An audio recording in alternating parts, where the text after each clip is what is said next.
Assalamualaikum warahmatullahi wabarakatuh. Hari ini saya ketemu Pak Wahyudi. Ini dulu pernah saya wawancara saat sebelum Pak Gibran jadi wali kota Solo. Nah, kita nggak bahas Pak Gibrannya, tapi kita bahas tentang soal pemimpin, idealnya pemimpin itu yang seperti apa, dengan Pak pemimpin juga, tapi Pak pemimpin desa, Pak kepala desa.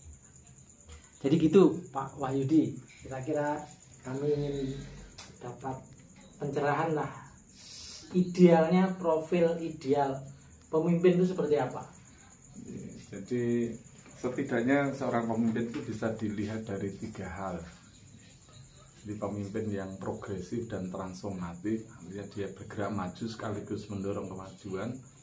Itu pemimpin yang senantiasa menjadikan integritas itu sebagai spirit, terus kemudian menjadikan entrepreneurship sebagai mindset, dan menjadikan persistensi sebagai sikap. Nah, integritas itu hanya lahir dari sebuah proses yang baik juga.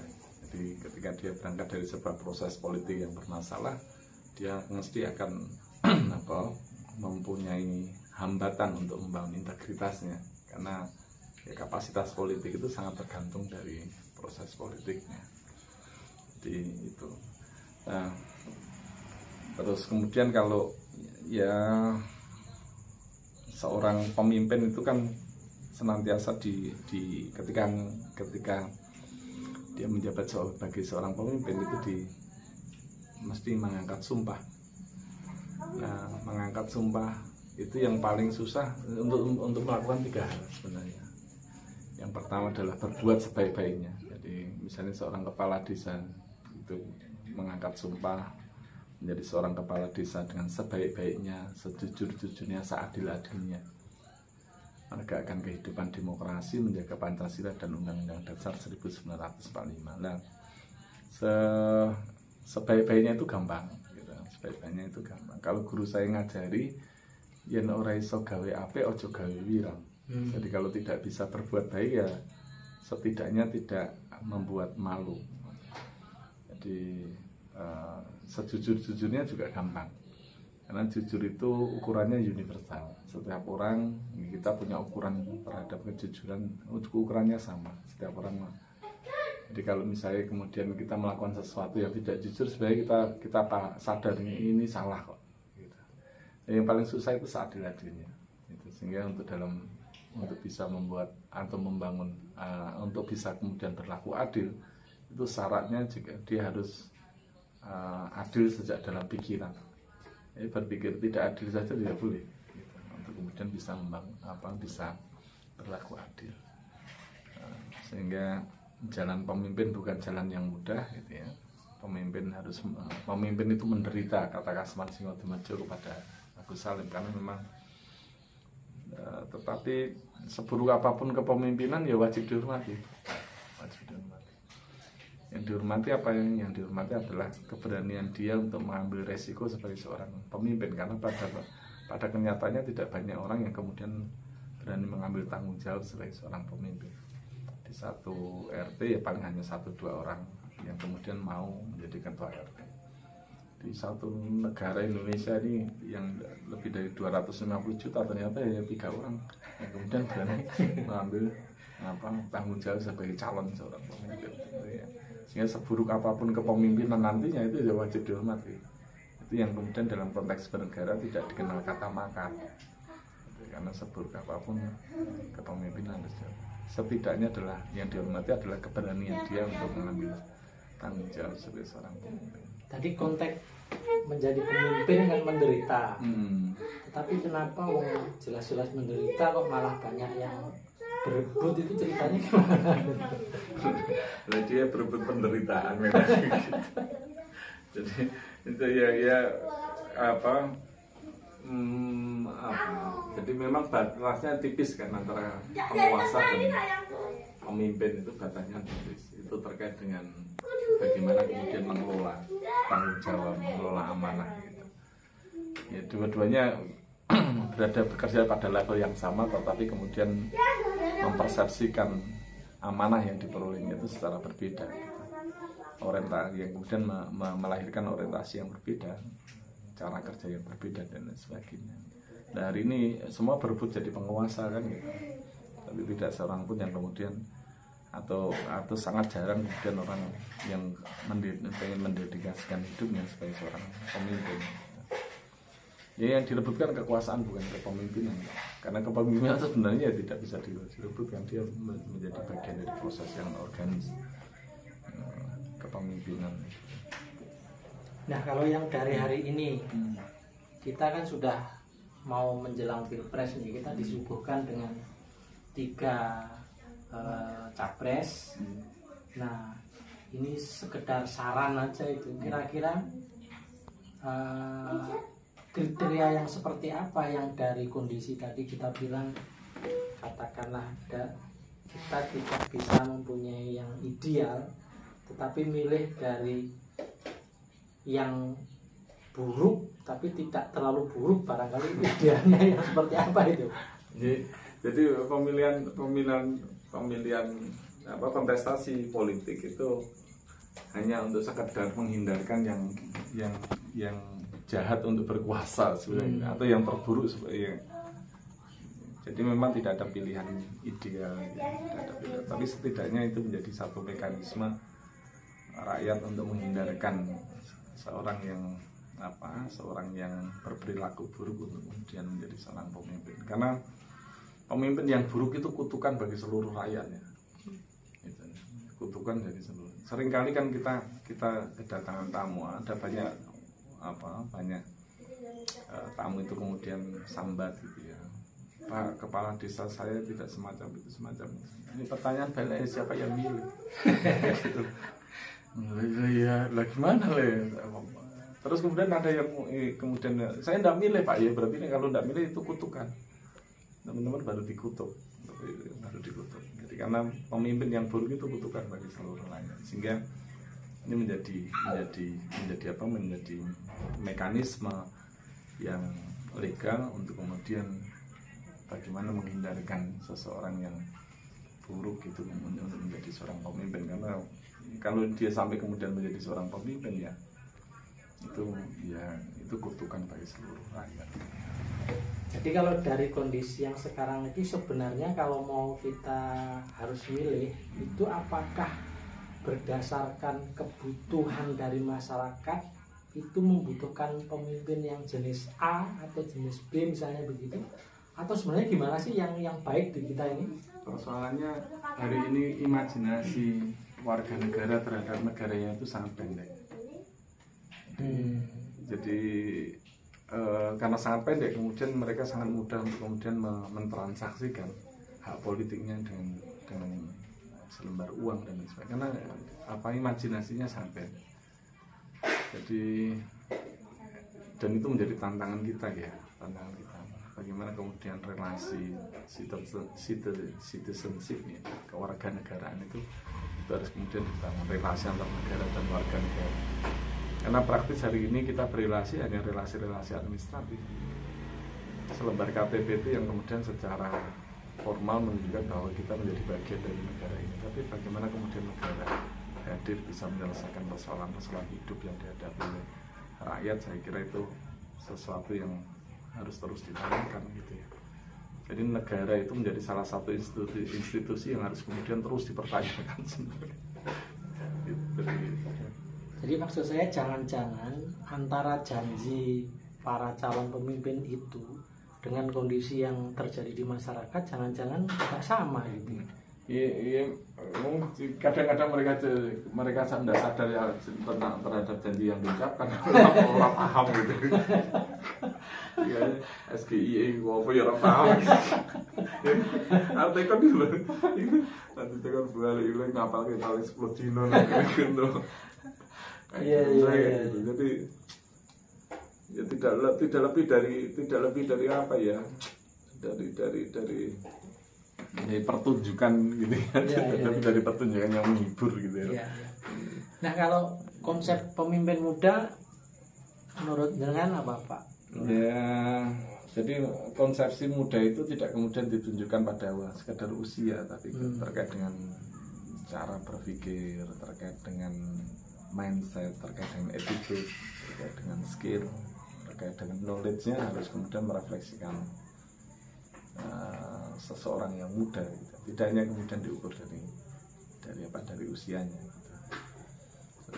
Nah, dan ya hari ini kita dipertontonkan banyak hal yang kemudian seolah-olah, atau kadang-kadang lucunya kayak gitu, untuk kemudian biar dianggap muda terus wajahnya bagaimana dibuat kartun gitu kan. Kita harus dibuatin terus dunia kok lucu banget. Hanya tuh sekedar pengen dipersepsikan muda ya, terus kemudian tapi kelakuannya tetap gitu. Perilakunya tidak berubah, terus cara-cara dan cara-cara kuno gitu ya, gimana. Tapi ya itulah Indonesia, terus gimana ya.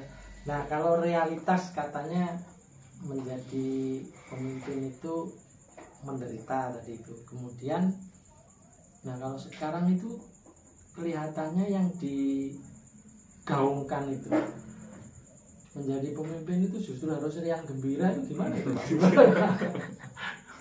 Enggak tahu ya. Aduh, saya juga enggak tahu.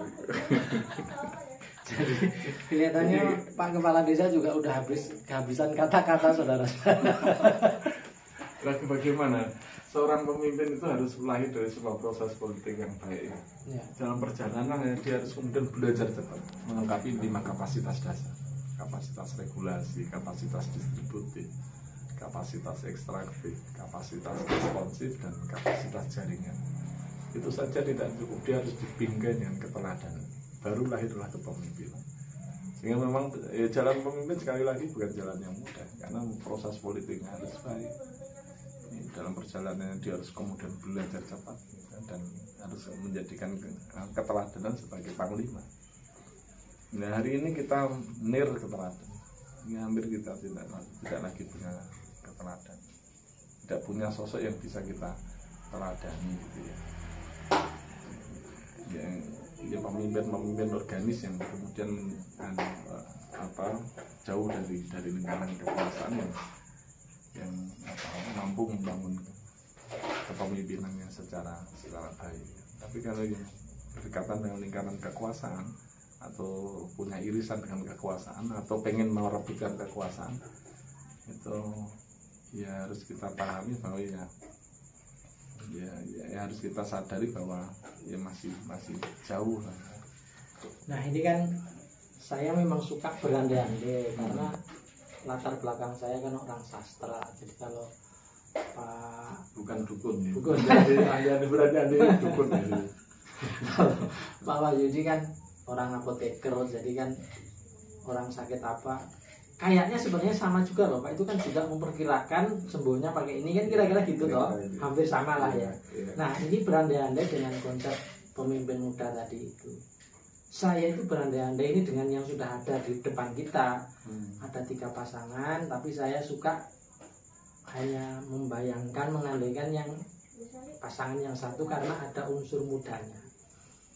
Jadi saya berandai-andai kalau nanti pasangan Prabowo Gibran menang, nah saking senangnya Pak Prabowo kemudian justru jantungan, nah, moga-moga enggak ya, sakit, nah, otomatis Pak Gibran kan jadi presiden.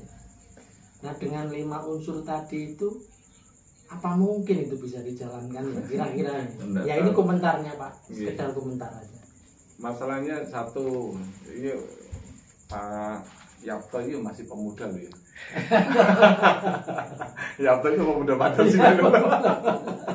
Nah makanya artinya itu tuh pemuda itu pada akhirnya kan tidak bisa diukur dari usianya gitu. Betul. Bisa jadi ya Pak Anies itu ya pemuda. Pak Yapto aja pemuda, Pak Ganjar juga pemuda itu. Pak Amin Rais juga pemuda. Nah, Pak Yapto aja masih sampai hari ini loh masih pemuda. Masih gimana? Berarti ya kira-kira memang harus siap ya kita tadi itu, yaitu pilihan kita. Kalau memang masyarakat menghendaki katakanlah pasangan Prabowo Gibran dan kemudian ternyata yang Pak Prabowo-nya kemudian sakit dan presiden kemudian Pak Gibran. Ya ini kan berandai-andai. Berarti kita tuh siap menjadi manusia terburuk semua. Lagi Bang. Aduh, sudah salah. Enggak, tapi kira-kira pesan untuk kawan-kawan muda khususnya generasi milenial. Nah, ini soal misalnya ini di dunia yang Pak Wahyu ditekuni aja. Karena saya kebetulan juga banyak melihat para kepala desa yang muda-muda itu juga asik juga tuh Pak. Ada yang tatoan, ada yang memang berwajah preman benar, tapi bisa mengabdi dengan tulus kepada masyarakat. Nah, pesan ke generasi muda seperti apa ini Pak Wahyu?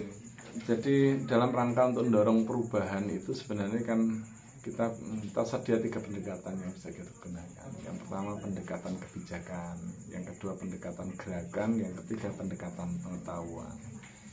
Nah, pendekatan pengetahuan itu ketika kita ingin mendorong perubahan menggunakan pendekatan pengetahuan, ya perubahan baru akan terjadi dalam satu generasi. Ya. Kalau kita ingin melakukan perubahan dengan menggunakan pendekatan gerakan, ya itu perubahan baru akan terjadi dalam 1-2 dekade.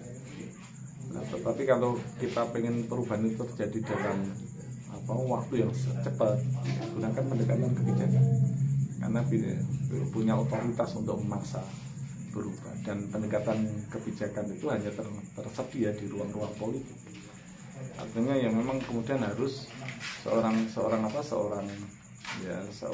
pemuda tidak kemudian harus turut aktif, harus aktif dalam jangan apolitis, jangan dari hal yang sifatnya politis, karena ya pendekatan kebijakan itu hanya tersedia di ruang-ruang politik, dan sehingga peran pemuda untuk kemudian memanfaatkan arena politik yang tersedia itu harus ditingkatkan gitu, supaya ya kita harus merebut ruang-ruang politik. Pemuda harus merebut ruang-ruang politik agar kemudian kita bisa mendorong perubahan secara lebih cepat menggunakan pendekatan kebijakan, dan sekaligus menggunakan kedua pendekatan yang lain, gerakan dan pengetahuan, itu dalam waktu yang bersamaan. Teman-teman NGO, teman-teman akademisi itu ya paling bisa menggunakan pendekatan gerakan dan pendekatan pengetahuan, tetapi tidak memiliki ruang untuk mendorong perubahan dengan menggunakan pendekatan kebijakan. Jadi jangan apolitis, jangan golput, gunakan suara, gunakan kesempatan memilih seorang pemimpin dengan sebaik-baiknya. Ini pemuda muda itu tidak hanya kemudian ditunjukkan dari usia, tetapi dari pikiran, dari mindset, dari perilaku, dari kemampuan dan pengetahuannya. Ya, gunakan hak pilih kita secara baik, karena ya nasib kita sangat tergantung dari pilihan. Ya, jadi dengan pilpres kita kali ini saya kira mungkin siapapun yang jadi, saya kira kita harus tetap optimis Pak ya. Ya, sudah gimana? Masa kita mundur? Jadi ya, tetap harus optimis gitu ya. Ya, saya kira gitu teman-teman. Terima kasih, ini saya jauh-jauh dari Depok menuju Depok juga ini. Terima kasih. Lupa ini pecinya ketinggalan. Iya, jadi peci miring. Biasanya kalau cara berpikir peci miring itu kan selama negara ini masih seperti ini, maka peci saya masih miring. Nah, mungkin dengan saya nggak pakai peci ini mungkin kayaknya negara sudah agak nggak miring lagi. Atau kehilangan negara karena pecinya hilang. Ya. Terima kasih Pak Haji. Kalau tegak ya tegak gitu, bukan miring. Tapi kalau tidak ada berarti negaranya hilang gitu. Nah, soal peci ini saya juga ada cerita lucu. Ternyata ada loh Pak, salah satu kepala daerah itu kalau ada tamu lihat pecinya dulu. Gitu. Kalau dia nggak pakai peci, karena ternyata peci, di dalam peci itu ada uang. Kalau orangnya nggak pakai peci dia nggak mau nerima. Karena saya bawa uang gitu. Apalagi kalau miring berarti uangnya agak banyak di dalam itu. Baik, saya kira gitu teman-teman. Terima kasih, sampai ketemu lagi. Assalamualaikum warahmatullahi wabarakatuh.